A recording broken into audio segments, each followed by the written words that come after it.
Today we are discussing recent changes to the Lloyd's code for lifting appliances in a marine environment, commonly referred to as the claim code.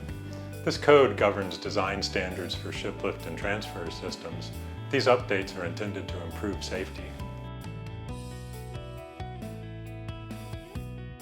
1. Clarifies system capacity rating. 3. Focus on safety and design. Formal risk analysis is now required. Hoist mechanisms with gearboxes and brakes must be fitted with automatic dual redundant braking systems. Wire rope fleet angles must now be compliant with a recognized design standard.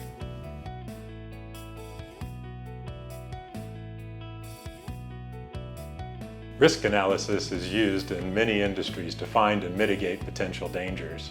4. International Standards Organizations, or ISO, code references are provided for guidance on performing this analysis. For shiplift systems, the risk assessment is performed by the system designer following these recognized standards.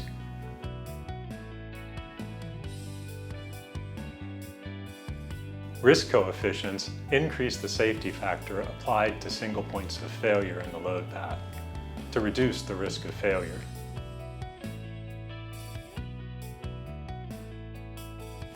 The earlier version of the claim code defined system capacity using 3 metrics: maximum distributed load, maximum lifting capacity, and nominal lifting capacity.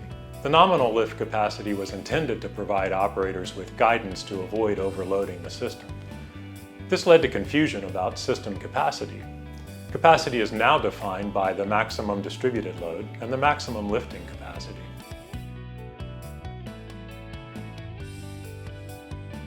The fleet angle is defined as the largest angle of the rope between the first sheave and the drum flange, relative to the center line of the drum. The largest fleet angle must now follow a recognized design standard. Bardx shiplift systems already comply with these new safety requirements.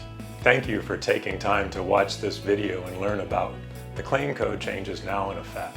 Please visit our website at www.bardx.com to learn more about our company, products, and services. If you have questions regarding shiplift and transfer systems, or would like to discuss acquiring a shiplift system or transfer system for your facility, please contact us.